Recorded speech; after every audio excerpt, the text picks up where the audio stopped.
Hello my dear students, hope you all are doing well. बच्चों, पिछले class में मैंने आपको केमिकल इक्वेशन को बैलेंस करना सिखाया था। ठीक है, इस क्लास में मैं डिस्कस करूंगा कि कैसे केमिकल इक्वेशन को और ज़्यादा इन्फॉर्मेटिव बनाया जा सकता है। ठीक है, how to make chemical equation more informative.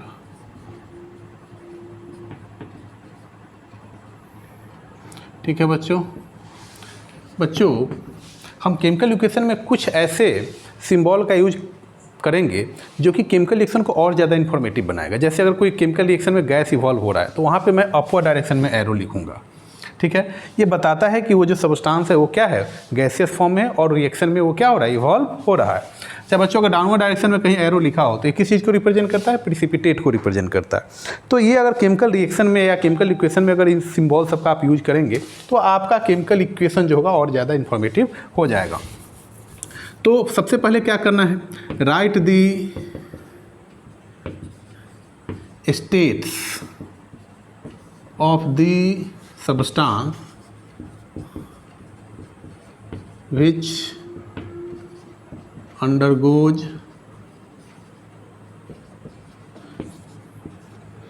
in a chemical reaction। Chemical reaction में जो भी बच्चों सब्सटेंस इन्वॉल्व हो रहा है उसका आप स्टेट्स लिख दो। जैसे H2 plus O2 equal to क्या बनता है, H2। बच्चों यहाँ आपको पता है ना, हाइड्रोजन का स्टेट क्या है, गैसियस स्टेट में होता है, ऑक्सीजन भी गैसियस स्टेट में होता है, वाटर आपका लिक्विड स्टेट में होता है। ठीक है, तो ये आपका इक्वेशन जो हो गया ये ज़्यादा इन्फॉर्मेटिव हो गया। ठीक है, अगर आप स्टेट को मेंशन कर देते हो तो आपका इक्वेशन ज़्यादा इन्फॉर्मेटिव हो जाएगा। जैसे Cu plus O2 equal to CuO। चलो इसको बैलेंस कर लेते हैं, यहाँ 2 लगा लेते हैं। इक्वेशन तो आपका बैलेंस होना ही चाहिए, साथ में आपको हर एक सब्सटेंस का स्टेट मेंशन कीजिए। बच्चों S means solid, copper solid state में होता है, ऑक्सीजन आपका किस स्टेट में होता है, गैसियस स्टेट में होता है, कॉपर ऑक्साइड किस स्टेट में होता है, सॉलिड स्टेट में होता है। देखो इस रिएक्शन में मैं हर एक सब्सटेंस का स्टेट मेंशन कर रहा हूँ। जैसे बच्चों CH4 burning of methane gas, O2 equal to क्या बनता है, CO2 प्लस H2। बच्चों यहाँ जो वाटर बनता है ना वेपर फॉर्म में बनता है, क्योंकि आप ऑक्सीजन को जलाते हो, जलाने से वाटर वेपोराइज हो जाएगा। ठीक है, यहाँ कार्बन CO2 भी आपका गैसियस फॉर्म में है, ऑक्सीजन भी गैसियस फॉर्म में है, मीथेन भी गैसियस फॉर्म में है। ठीक है, तो इससे आपका इक्वेशन जो है और ज़्यादा इन्फॉर्मेटिव हो जाएगा अगर आप सारे रिएक्टिंग सब्सटेंस और जो प्रोडक्ट बन रहा है उनका स्टेट आप मेंशन करते हो तो। ठीक है, तो एक तो तरीका ये हो गया। सेकंड बच्चों, राइट ए अपवर्ड एरो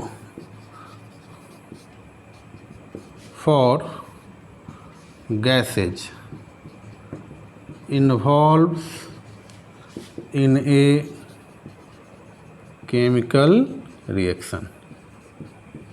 ठीक है बच्चों, अगर कोई गैस इन्वॉल्व हो रहा है रिएक्शन में, जैसे मान लो बच्चों CaCO3, अगर आप इसको हीट करोगे तो क्या बनेगा, CaO प्लस में CO2, ये गैस है बच्चों। तो गैस के लिए आपको अपवर्ड डायरेक्शन में एरो दिखाना है। आपका CO2 गैसियस फॉर्म में, कैल्शियम ऑक्साइड सॉलिड फॉर्म में होता है, ये भी आपका सॉलिड फॉर्म में होता है। तो जहाँ भी गैस फॉर्म हो रहा है वहाँ पे आपको ये एरो दिखाना है। ये एरो किस चीज़ को रिप्रेजेंट कर रहा है, ये एरो गैस को रिप्रेजेंट कर रहा है। इस रिएक्शन में ये CO2 गैस रिलीज हो रहा है। ठीक है, तो ये आपको ध्यान में रखना है। ठीक है, next right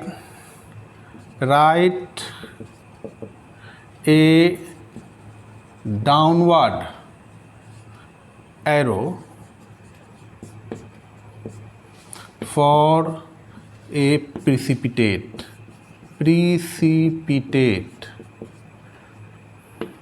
forms during chemical reaction। अगर केमिकल रिएक्शन में बच्चों अगर कोई प्रिसिपिटेट बन रहा है तो आपको डाउनवर्ड डायरेक्शन में एरो को क्या करना है, दिखाना है। जैसे एक एग्जांपल से देखते हैं, जैसे सिल्वर नाइट्रेट AgNO3 बच्चों इसका एक्वस सॉल्यूशन लेना है, प्लस NaCl इसका भी आपको एक्वस सॉल्यूशन लेना है। तो क्या बनेगा बच्चों, यहाँ पर AgCl का एक वाइट प्रिसिपिटेट। जैसे ही ये प्रिसिपिटेट बनेगा, प्रिसिपिटेट बच्चों सॉलिड स्टेट में होता है। ठीक है, प्लस NaNO3, यहाँ NaNO3 बच्चों किस फॉर्म में, एक्वस फॉर्म में, यानी सॉल्यूशन पानी में घुला हुआ है। तो ये आपको ध्यान में रखना है। तो देखो यहाँ पे AgNO3 बच्चों एक्वस फॉर्म में है, NaCl भी एक्वस फॉर्म में होगा, लेकिन जैसे ये दोनों आपस में कंबाइन करेगा एक प्रिसिपिटेट बनेगा, और जहाँ भी प्रिसिपिटेट बनेगा वहाँ पे एरो आपको डाउनवर्ड डायरेक्शन में दिखाना है, ये आपको ध्यान में रखना है बच्चों। अपवर्ड डायरेक्शन में जो एरो होगा वो गैस को रिप्रेजेंट करेगा, और डाउनवर्ड डायरेक्शन में अगर इक्वेशन में अगर एरो है तो वह प्रिसिपिटेट को रिप्रेजेंट करता है। इससे आपका इक्वेशन जो होगा ना बहुत ज़्यादा इन्फॉर्मेटिव बन जाएगा।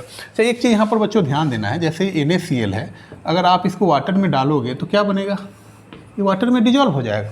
बच्चों NaCl यहाँ सॉलिड है, वाटर आपका लिक्विड है, लेकिन जब ये वाटर में जाएगा और इसमें डिजॉल्व होगा तो हम यहाँ पर एक्वस लिखेंगे, ये ध्यान रखना है। यहाँ पर ये NaCl का डिजोल्यूशन को ये बता रहा है, NaCl वाटर में डिजॉल्व हो रहा है, यानी NaCl का वाटर में सोल्यूशन है, तो ये आपको ध्यान में रखना है बच्चों। मैंने यहाँ लिखा है AgNO3 एक्वस, इसका क्या मतलब हुआ, AgNO3 को मैंने वाटर में डिजॉल्व कराया है, इसी तरह NaCl को वाटर में डिजॉल्व कराया है, और ये दोनों आपस में कंबाइन करके सिल्वर क्लोराइड का व्हाइट प्रिसिपिटेट बनाया है। बच्चों ये जो कलर होता है ना सिल्वर क्लोराइड का, ये व्हाइट कलर का प्रिसिपिटेट होता है, ठीक है। तो बच्चों केमिकल इक्वेशन को और ज़्यादा इन्फॉर्मेटिव बनाने के लिए आपको ये सब स्टेट आपको मेंशन करना पड़ेगा। अगर गैस कहीं इवॉल्व हो रहा है तो अपवर्ड डायरेक्शन में एरो देना है, अगर प्रिसिपिटेट कहीं अगर है तो वहाँ डाउनवर्ड डायरेक्शन में एरो देना है। इससे आपका केमिकल इक्वेशन जो होगा और ज़्यादा इन्फॉर्मेटिव हो जाएगा, ठीक है, समझ में आ गया।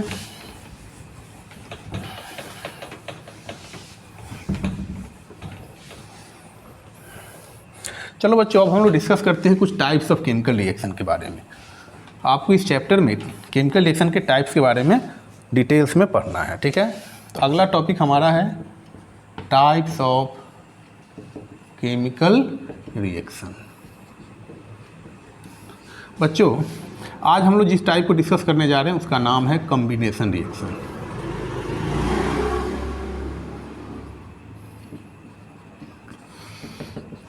क्या होता है बच्चों, द रिएक्शन इन विच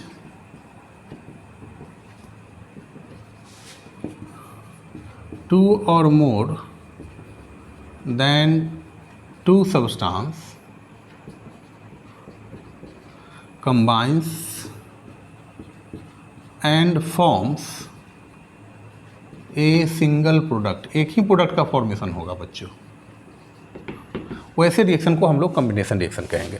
जैसे सिंपल एग्जांपल, जैसे H2 + O2 = H2। यहाँ बच्चों देखो दो सबस्टांस आपस में कंबाइन करके एक प्रोडक्ट का फॉर्मेशन कर रहा है। यहाँ पर बच्चों ये दोनों एलिमेंट है, यहाँ पर इसको अगर ऐसे कहें case number 1 combination of element. बच्चों कॉम्बिनेशन रिएक्शन में को हम लोग 3 केसेज में 3 केस में हम लोग डिस्कस करेंगे। पहला केस कॉम्बिनेशन ऑफ एलिमेंट। बच्चों यहाँ हाइड्रोजन भी आपका एलिमेंट है, ऑक्सीजन भी एलिमेंट है, एलिमेंट और एलिमेंट आपस में कंबाइन करके प्रोडक्ट बना रहे हैं, तो इसको कहेंगे कॉम्बिनेशन ऑफ एलिमेंट, ठीक है। और कुछ एग्जांपल जैसे N2 + O2 = 2NO, ठीक है बच्चों। यहाँ पर भी नाइट्रोजन एलिमेंट है, ऑक्सीजन भी एलिमेंट है, 2NO। बच्चों केस नंबर 2, केस नंबर 2 में हम लोग देखेंगे combination of compound, combination of compound. जैसे बच्चों CaO + CO2, CaO + CO2 क्या बनाएगा बच्चों, ये CaCO3, ठीक है। सिमिलरली NH3 + HCl क्या बनाएगा बच्चों, ये NH4Cl। बच्चों NH3 भी एक कंपाउंड है, HCl भी एक कंपाउंड है, दो रिएक्टेंट यहाँ आपस में मिलकर एक ही प्रोडक्ट का फॉर्मेशन कर रहा है। ये आपको ध्यान देना है कि प्रोडक्ट यहाँ पर क्या बनेगा, एक ही प्रोडक्ट बनेगा। तो ऐसे रिएक्शन को बच्चों हम लोग कहते हैं कॉम्बिनेशन रिएक्शन। कॉम्बिनेशन एलिमेंट का भी हो सकता है, कॉम्बिनेशन किसका हो सकता है, कंपाउंड का भी हो सकता है, या बच्चों कॉम्बिनेशन एलिमेंट और कंपाउंड का भी हो सकता है। Case number 3 combination of element and compound. इसमें बच्चों कौन एग्जाम्पल आएगा, इसका बेस्ट एग्जाम्पल क्या होगा बच्चों, आप जानते हो CO + O2 = CO2, ठीक है बच्चों। इसको बैलेंस कर लेते हैं, ये हमारा बैलेंस हो गया। देखो बच्चों CO एक कंपाउंड है कार्बन मोनोऑक्साइड, और ये एलिमेंट है ऑक्सीजन, ये दोनों आपस में कंबाइन करके कार्बन डाइऑक्साइड बना लिया। बच्चों इसी तरह SO2 + O2 क्या बनेगा, SO3 बनेगा, यहाँ 2 लगा लो बच्चों, बैलेंस कर लेना है आपको इक्वेशन को। तो ये भी आपका एक कॉम्बिनेशन रिएक्शन का एग्जाम्पल है। तो कॉम्बिनेशन रिएक्शन को बच्चों हमने 3 हेडिंग में डिस्कस किया, combination of element, combination of compound and combination of element and compound. ये आपको क्लियर हो गया होगा। यहाँ पर ध्यान देना है कि इन सभी केस में प्रोडक्ट कितने बनेंगे, एक ही बनेंगे। ये सारे रिएक्शन आपके कॉम्बिनेशन रिएक्शन के एग्जाम्पल है। सेकेंड बच्चों जो आपको पढ़ना है that is known as decomposition reaction.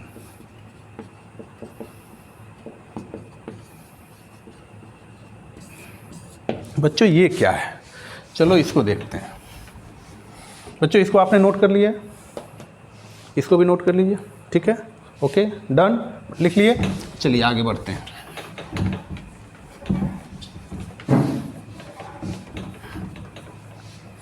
बच्चों डिकम्पोजिशन रिएक्शन में क्या होता है, जस्ट एक कॉम्बिनेशन रिएक्शन का रिवर्स होता है। In this reaction a single substance split into 2 or more than 2 substances। बच्चों इसमें रिएक्टेंट एक ही होंगे, लेकिन वो एक से अधिक प्रोडक्ट का फॉर्मेशन करेगा। जैसे बच्चों 2KClO3 ये क्या बनाएगा, 2KCl प्लस में 3O2। ठीक है बच्चों, इसको अगर आप हीट करोगे तो ये प्रोडक्ट का फॉर्मेशन होगा। तो बच्चों डिकम्पोजिशन जो होता है ना, डिकम्पोजिशन आप हीट के द्वारा भी कर सकते हैं, डिकम्पोजिशन बाय सनलाइट भी होता है, और decomposition by passing electric current. 3 case में बच्चों डिकम्पोजिशन रिएक्शन को भी हम लोग 3 केसेज में डिस्कस करेंगे। फर्स्ट केस नंबर 1 बच्चों इसको कहते हैं थर्मल डिकम्पोजिशन। थर्मल डिकम्पोजिशन इसमें क्या करते हैं बच्चों, हम लोग कंपाउंड को हीट कर देते हैं। जैसे इसका बेस्ट एग्जांपल मैंने आपको ऊपर में दिया है, 2KClO3 equal to 2KCl plus 3O2। ये बच्चों जो एग्जांपल है आपका थर्मल डिकम्पोजिशन का एग्जांपल है, ठीक है। या बच्चों इसका एक जैसे CaCO3 है, इसको हीट कर दो, क्या बनेगा बच्चों, CaO प्लस में CO2। ये कार्बन डाइऑक्साइड गैस यहाँ पे इवॉल्व होगा। अच्छा बच्चों, ये कार्बन डाइऑक्साइड गैस की एक प्रॉपर्टीज आपको जानना है, कैसे हम लोग कार्बन डाइऑक्साइड गैस को आइडेंटिफाई करते हैं। अगर आप कार्बन डाइऑक्साइड गैस को अगर स्लैक्ट लाइन पे पास कराओगे ना, तो वो जो स्लैक्ट लाइन होता है उसका कलर क्या हो जाता है, व्हाइट मिल्की की तरह, दूध की तरह उसका कलर हो जाता है। स्लैक्ट लाइन का बच्चों फॉर्मूला क्या होता है, CaOH होल ट्वाइस। अगर आप इस पर CO2 गैस पास कराओगे तो बनता है CaCO3 कैल्शियम कार्बोनेट। बच्चों इसी के कारण सोल्यूशन का कलर व्हाइट हो जाता है, ठीक है। लेकिन अगर आप इस पर कार्बन डाइऑक्साइड एक्सेस पास करा दोगे, एक्सेस CO2 अगर इस पर आप पास कराओगे तो फिर बन जाता है कैल्शियम बाइकार्बोनेट। यहाँ बच्चों H2O भी बनेगा, तो ये बनता है कैल्शियम बाइकार्बोनेट, ठीक है, जिसके कारण इसका जो व्हाइट कलर है डिसअपियर हो जाता है। तो कार्बन डाइऑक्साइड गैस को आइडेंटिफाई करने का एक बहुत इंपॉर्टेंट टेक्निक ये है कि अगर आप कार्बन डाइऑक्साइड गैस को सेलेक्ट लाइन पे पास कराओगे तो सेलेक्ट लाइन का कलर कैसा हो जाएगा, व्हाइट हो जाएगा due to formation of calcium carbonate. और अगर excess carbon dioxide gas pass करा दोगे तो ये व्हाइट कलर फिर डिसअपियर हो जाएगा due to formation of calcium bicarbonate, ठीक है। तो ये आपको ध्यान में रखना है, कार्बन डाइऑक्साइड गैस का एक इंपॉर्टेंट प्रॉपर्टीज है ये, इस चार्ट को आपको ध्यान में रखना है। तो बच्चों यहाँ पे मैं आपको क्या बता रहा हूँ कि आप हीट के द्वारा भी किसी कंपाउंड को डिकम्पोज करा सकते हो। यहाँ इसको हम लोग कहते हैं thermal decomposition. Case number 2 decomposition by light, decomposition bye sunlight, ठीक है बच्चों। सेकेंड केस में जैसे सिल्वर क्लोराइड है बच्चों, AgCl है, इसका कलर होता है व्हाइट होता है बच्चों। अगर आप इसको हीट करोगे, सनलाइट अगर इसको प्रोवाइड करोगे बच्चों, तो ये टूट जाएगा किसमें, सिल्वर में, और प्लस में क्लोरीन गैस बनेगा, ठीक है बच्चों। इस सिल्वर का कलर ग्रे होता है और क्लोरीन गैस का कैसा कलर होता है, ग्रीनिश येलो कलर इसका होता है, ग्रीनिश येलो कलर का एक गैस होता है बच्चों, ये आपको ध्यान में रखना है। तो ये देखो बच्चों, यहाँ सनलाइट के द्वारा हमने सिल्वर क्लोराइड को क्या कर दिया, डिकम्पोज कर दिया। किसमें डिकम्पोज हो गया, सिल्वर में और क्लोरीन गैस में, ठीक है। ये बच्चों इसको डिकम्पोजिशन रिएक्शन क्यों कहेंगे, क्योंकि इसमें आपका रिएक्टेंट हमेशा एक ही होना चाहिए और प्रोडक्ट आपका एक से अधिक होगा, ये आपको ध्यान में रखना है। इसी तरह बच्चों सिल्वर ब्रोमाइड होता है AgBr, इसका कलर येलो ही होता है, पेल येलो इसका कलर होता है बच्चों। इसको भी अगर हीट करोगे तो क्या बनेगा, 2Ag बनेगा, प्लस में क्लोरीन ब्रोमीन गैस यहाँ बच्चों बनेगा, Br2 गैस। बच्चों इसका कलर ब्राउन होता है, ठीक है। तो यहाँ पर भी आपको इसको सनलाइट से ये डिकम्पोज हो जाता है। तो डिकम्पोजिशन बच्चों किस केस में किस किस केस में होगा, एक तो हीट के द्वारा, दूसरा सनलाइट के द्वारा। और बच्चों एक और केस है, case number 3, decomposition by electric current. इसका बच्चों बेस्ट एग्जांपल है डिकम्पोजिशन ऑफ वाटर। ठीक है, H2O बच्चों, अगर आप H2O को हीट करोगे, H2O पे अगर आप इलेक्ट्रिक करंट पास कराओगे तो ये डिकम्पोज हो जाएगा H2 में, और प्लस में O2 गैस में डिकम्पोज्ड हो जाएगा, यानी इलेक्ट्रिक करंट। इसका बच्चों आपको इलेक्ट्रोलिसिस करना पड़ेगा, तब जाके आपका हाइड्रोजन और ऑक्सीजन गैस बनेगा। चलो इसको आपको समझाते हैं कैसे हुआ है बच्चों। इसमें क्या करते हैं हम लोग, इसमें हम लोग एक 2 इलेक्ट्रोड लेते हैं बच्चों,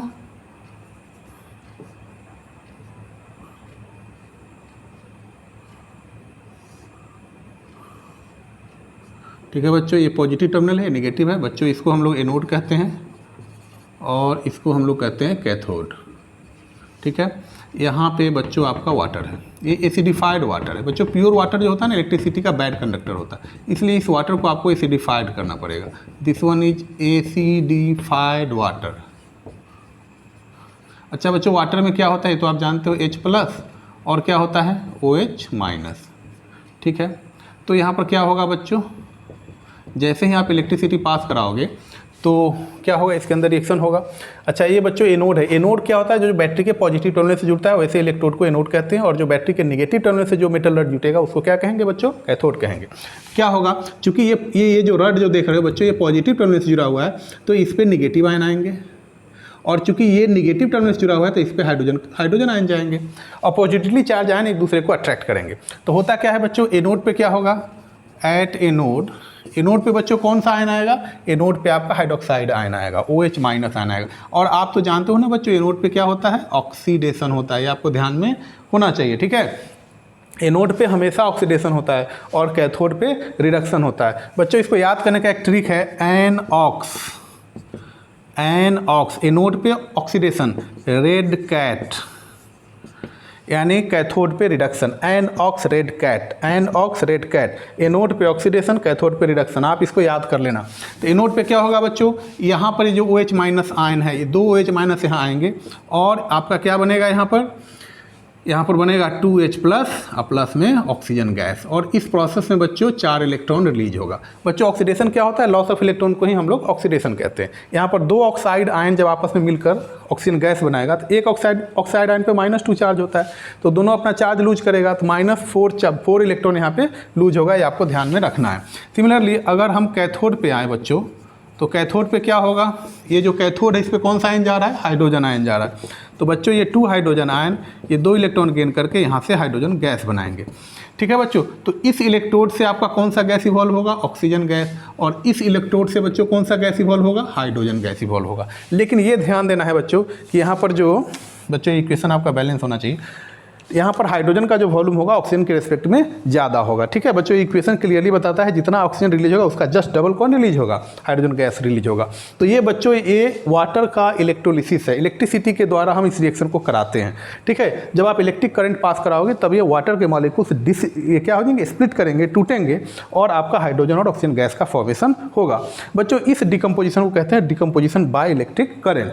तो 3 तरह के डिकम्पोजिशन आपने पढ़ा, एक थर्मल डिकम्पोजिशन जिसमें मैं हीट के द्वारा रिएक्शन को कंप्लीट कराता हूं, दूसरा थ्रू सनलाइट के द्वारा भी आप डिकम्पोजिशन करा सकते हो, and third one is by electric current. ठीक है बच्चों, एक और रिएक्शन है, जैसे जितने भी हाइड्रेटेड सॉल्ट होते हैं, जैसे FeSO4.7H2O, ठीक है, या बच्चों CuSO4.5H2O, कॉपर सल्फेट, आपने इसका नाम सुना होगा, ये ब्लू कलर का होता है।